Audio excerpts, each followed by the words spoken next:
नमस्कार, मेरा नाम है गौरव और आप देख रहे हैं TV24 नेटवर्क। और एक बार फिर से मैं हाजिर हूं आपके साथ हमारी महाकुंभ की नई पेशकश लेकर। महाकुंभ के बारे में आपको हर रोज नई नई जानकारी आपको हम दे रहे हैं और एक बार फिर से हाजिर हम आपके साथ महाकुंभ पर बात करने के लिए।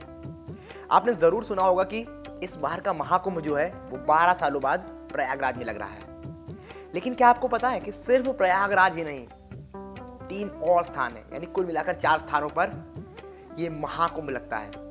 कैसे लगता है, क्यों लगता है और किस तरह से महाकुंभ किस दिन आएगा, किस तिथि को आएगा और किस स्थान पर यह महाकुंभ आयोजित किया जाएगा, ये कैसे निर्धारित होता है, क्या आपको पता है?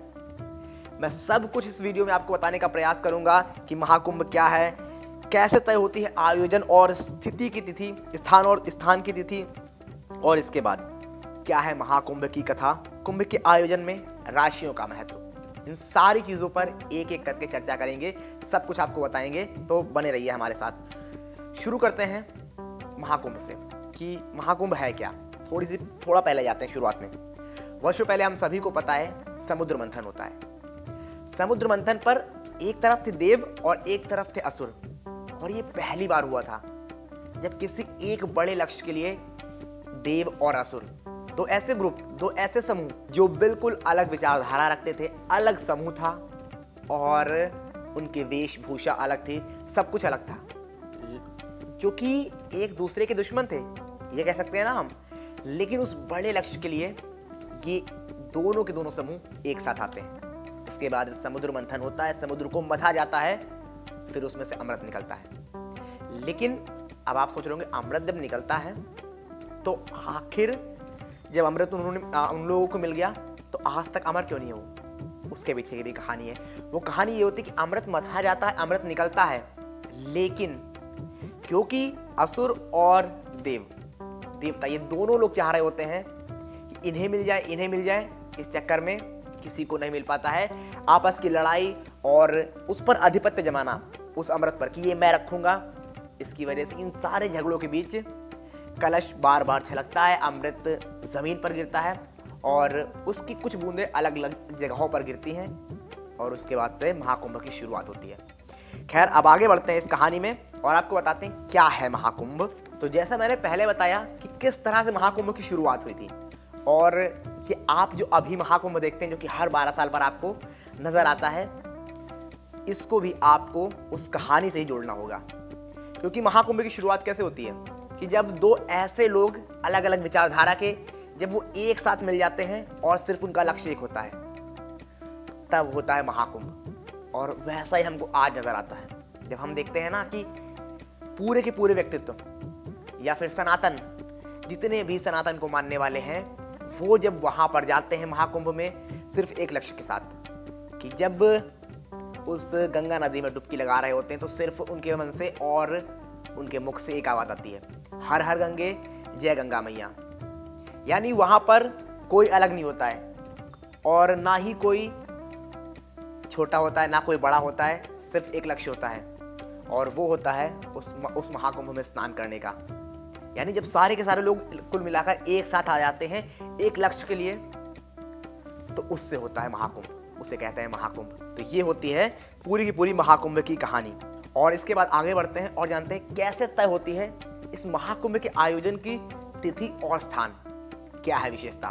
तो जैसा कि मैंने पहले बताया, इस बार का महाकुंभ जो है उसका आयोजन उत्तर प्रदेश के प्रयागराज में हो रहा है। पर अब सवाल यह उठता है कि इसके आयोजन की स्थिति और तिथि और प्रक्रिया क्या है, क्या होती है, क्योंकि यह 4 अलग अलग स्थानों पर मनाया जाता है। इसके अपनी कुछ कहानी है, लेकिन अगर इसके तिथि और स्थान को जाने उसका निर्णय कैसे किया जाता है तो आपको देखना पड़ेगा खगोल विज्ञान। जी हाँ, खगोल विज्ञान। कुंभ कहाँ आयोजित होगा, इसका फैसला खगोल विज्ञान, ज्योतिष और धार्मिक मान्यताओं के आधार पर किया जाता है। कुंभ मेले में बारी बारी 4 स्थानों पर आयोजित किए जाते हैं। प्रयागराज उत्तर प्रदेश में, हरिद्वार उत्तराखंड में, उज्जैन मध्य प्रदेश में और नासिक महाराष्ट्र में। इन 4 जगहों पर बारी बारी से महाकुंभ मेलों का आयोजन आपको देखने को मिलता है। हर 12 वर्षों में ही क्यों होता है महाकुंभ आयोजन, आपको अगली ओर ले चलते हैं और बताते हैं क्यों होता है हर 12 वर्षों पर महाकुंभ का आयोजन। दरअसल कुंभ मेले का आयोजन प्रत्येक 12 वर्षों के अंतराल पर होता है, हर स्थान पर 12 वर्षों में एक बार कुंभ मेला आयोजित होता है। यह आयोजन न केवल धार्मिक और आध्यात्मिक दृष्टि से महत्वपूर्ण है, बल्कि यह भारतीय संस्कृति, परंपरा, इतिहास को भी समृद्ध करता है। कुंभ मेले का आयोजन 12 वर्षों के अंतराल पर होने का कारण खगोलीय गणनाओं और हिंदू ज्योतिष शास्त्र से जुड़ा हुआ है। इसका मुख्य आधार सूर्य, चंद्रमा और बृहस्पति ग्रह की स्थिति है।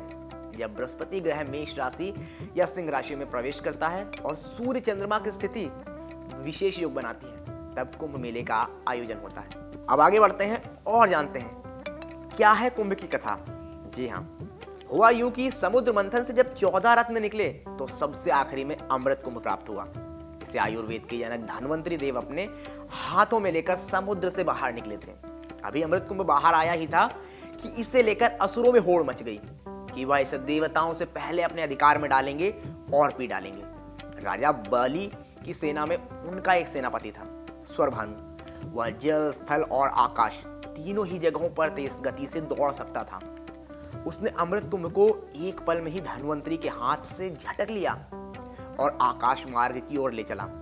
देवताओं के दल में भी इंद्र का पुत्र जयंत उसी ओर टकटकी लगाए देख रहा था। उसने जैसे ही स्वरभानु को अमृत की ओर लपकते देखा तो वह तुरंत ही कौवे का रूप धरकर उसके पीछे उड़ा और आकाश में उसके हाथ से अमृत कुंभ छीनने लगा। और इस छीना झपटी में ही उस अमृत की बूंदें कई जगहों पर गिर गई। तो अब आगे जानते हैं कुंभ के आयोजन में राशियों का महत्व। अब सवाल यह उठता है कि 12 वर्षों पर ही कुंभ का आयोजन क्यों होता है। इसका जवाब है कि कुंभ का पूरा आयोजन तारों की स्थिति और ग्रह नक्षत्र के स्थान पर निर्भर है। तो इस कहानी को भी आपको पीछे चलकर ही देखना होगा। दरअसल जयंत जब अमृत कलश लेकर उड़ा तो वह 12 दिनों में स्वर्ग पहुंच सकता था। देवताओं का एक दिन मनुष्य के 1 वर्ष के बराबर होता है, इसलिए उस घटना के संदर्भ में कुंभ का आयोजन 12 वर्षों के अंतराल में होता है। अमृत कुंभ की रक्षा में सूर्य, चंद्र और बृहस्पति शामिल थे, इसलिए कुंभ के आयोजन में इनकी राशियों की स्थिति का ही विशेष महत्व होता है।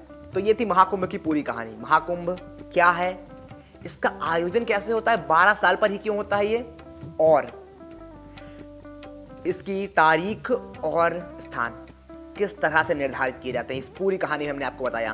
कहानी पसंद आई हो तो कमेंट बॉक्स में अपनी राय दर्ज कराना बिल्कुल ना भूलें, और कैसी लगी आपको कहानी ये बताना बिल्कुल ना भूलें। इस तरह की और कहानियों के लिए देखते रहिए TV24 नेटवर्क।